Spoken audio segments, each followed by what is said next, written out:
Good morning students, I am Anurag Maurya from Anu educational video channel. पिछले video में हम लोगों ने सिंपल सेंटेंसेस के हेड के बारे में पढ़ा था। इस वीडियो में हम लोग सिंपल सेंटेंस के फ्यूचर पार्ट 1 जिसमें हम लोग विल बी और शैल बी के बारे में पढ़ेंगे। इसकी पहचान, ऐसे वाक्यों के अंत में गा, गे, गी शब्द आते हैं और ऐसे वाक्यों से यह स्पष्ट होता है कि कोई स्थिति भविष्य में स्थायी रूप से बनी रहेगी।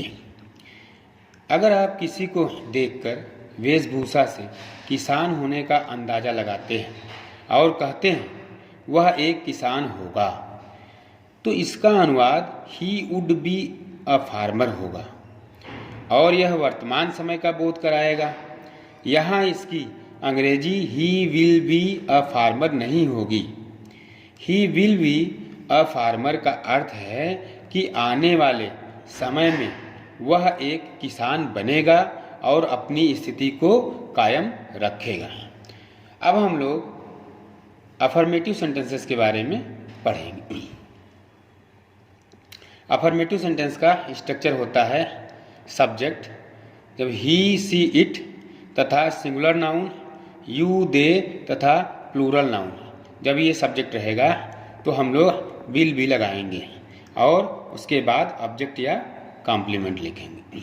और जब सब्जेक्ट आई भी रहेगा तो उसके बाद हम लोग शैल भी लगाएंगे और उसके बाद ऑब्जेक्ट या कॉम्प्लीमेंट लिखेंगे।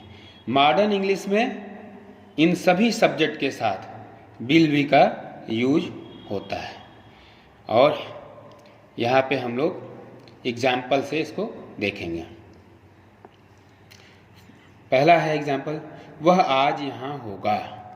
तो वह की अंग्रेजी ही होगी और स्ट्रक्चर में हम लोग देखेंगे कि जब सब्जेक्ट ही होगा तो उसके बाद विल भी लगेगा और उसके बाद ऑब्जेक्ट और कॉम्प्लीमेंट लगेगा। तो यहाँ इसका बनेगा he will be here today. दूसरा एग्जाम्पल है, मुझे देर हो जाएगी या मुझे देर होगी। तो इसका बनेगा मुझे का आई होगा और स्ट्रक्चर में हम लोग देखते हैं कि अगर सब्जेक्ट आई है तो उसके बाद शैल भी लिखा जाएगा, फिर ऑब्जेक्ट या कॉम्प्लीमेंट लिखा जाएगा। तो इसका हो जाएगा आई शैल बी लेट। तीसरा एग्जाम्पल हम लोग देखेंगे, हम लोग नेता बनेंगे या हम लोग नेता होंगे। तो इसका बनेगा हम लोग का बी और स्ट्रक्चर में हम लोग देख चुके हैं कि जब सब्जेक्ट बी होगा तो उसके बाद शैल भी लगेगा और उसके बाद ऑब्जेक्ट या कॉम्प्लीमेंट लगेगा। तो वी शैल बी लीडर्स। चौथा है, तुम उपस्थित रहोगे या तुम उपस्थित होगे।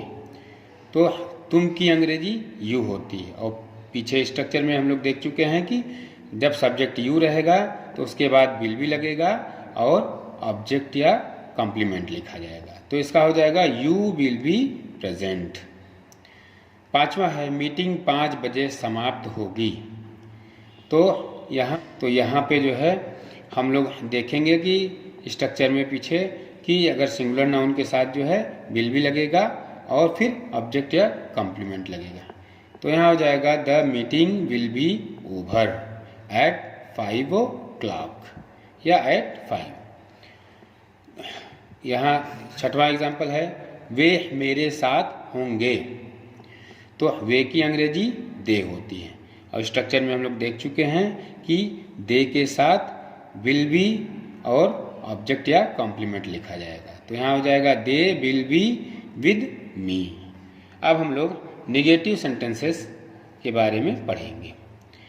इसका स्ट्रक्चर बनेगा सब्जेक्ट, जब सब्जेक्ट ही, सी, इट तथा सिंगुलर नाउन यू, दे तथा प्लूरल नाउन होगा तो उसके बाद विल लगेगा, फिर उसके बाद नॉट लगेगा, फिर बी लगेगा, फिर ऑब्जेक्ट या कॉम्प्लीमेंट लगेगा। और जब सब्जेक्ट आई भी रहेगा तो उसके बाद शैल लगेगा, फिर नॉट लगेगा, फिर बी लगेगा, फिर ऑब्जेक्ट या कॉम्प्लीमेंट लगेगा। अब इसको हम एग्जाम्पल से समझेंगे। पहला एग्जाम्पल है, मैं किसान नहीं बनूंगा या मैं किसान नहीं होऊंगा या होऊंगा। तो इसका हो जाएगा मैं का आई और स्ट्रक्चर में हम देखते हैं कि जब सब्जेक्ट आई रहेगा तो उसके बाद सेल लगेगा, फिर नॉट, फिर बी, फिर ऑब्जेक्ट या कॉम्प्लीमेंट। तो इसका बनेगा I shall not be a farmer. दूसरा एग्जाम्पल है चपरासी गेट पर नहीं होगा।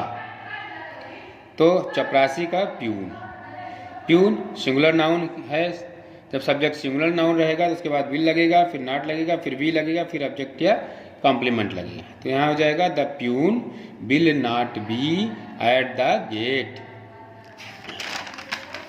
नेक्स्ट एग्जाम्पल है तीसरा, वे लोग भूखे नहीं रहेंगे या वे लोग भूखे नहीं होंगे। तो इसका बनेगा दे, वे लोग का दे होगा, और पीछे हम स्ट्रक्चर में देख चुके हैं कि सब्जेक्ट दे रहेगा तो उसके बाद विल नॉट बी, फिर ऑब्जेक्ट या कॉम्प्लीमेंट लगेगा। तो they will not be hungry. चौथा है तुम कक्षा में नहीं होगे। तो तुम की अंग्रेजी यू होती है, और पीछे स्ट्रक्चर में हम देख चुके हैं कि जब सब्जेक्ट यू रहेगा तो उसके बाद विल लगेगा, फिर उसके बाद नॉट लगेगा, फिर बी, फिर इसके बाद ऑब्जेक्ट या कॉम्प्लीमेंट लिखा जाएगा। तो you will not be in the class. पांचवा है मैं तैयार नहीं रहूँगा या मैं तैयार नहीं हूँगा। तो मैं की अंग्रेजी आई हो जाएगी, और पीछे स्ट्रक्चर में देख चुके हैं कि जब सब्जेक्ट आई रहेगा तो उसके बाद सेल, फिर नॉट, फिर बी, फिर ऑब्जेक्ट या कॉम्प्लीमेंट लिखा जाएगा। तो इसका बनेगा आई शैल नॉट बी रेडी। छठवां एग्जाम्पल है सीता परेशान नहीं रहेगी या सीता परेशान नहीं होगी। तो इसका बनेगा सीता, सीता सिंगुलर नाउन की तरह है। तो इसके बाद हम लोग पीछे स्ट्रक्चर में देख चुके हैं कि जब सब्जेक्ट सिंगुलर नाउन होगा तो उसके बाद विल, फिर नॉट, फिर बी, फिर ऑब्जेक्ट या कॉम्प्लीमेंट लिखा जाएगा। तो Sita will not B troubled. बच्चों आज यहीं तक। अगर आपको मेरा ये वीडियो पसंद आता है तो इसे लाइक करें, सब्सक्राइब करें तथा घंटी का बटन दबाएं, जिससे कोई वीडियो हम अपलोड करें तो उसका नोटिफिकेशन आप तक पहुंच जाए। धन्यवाद।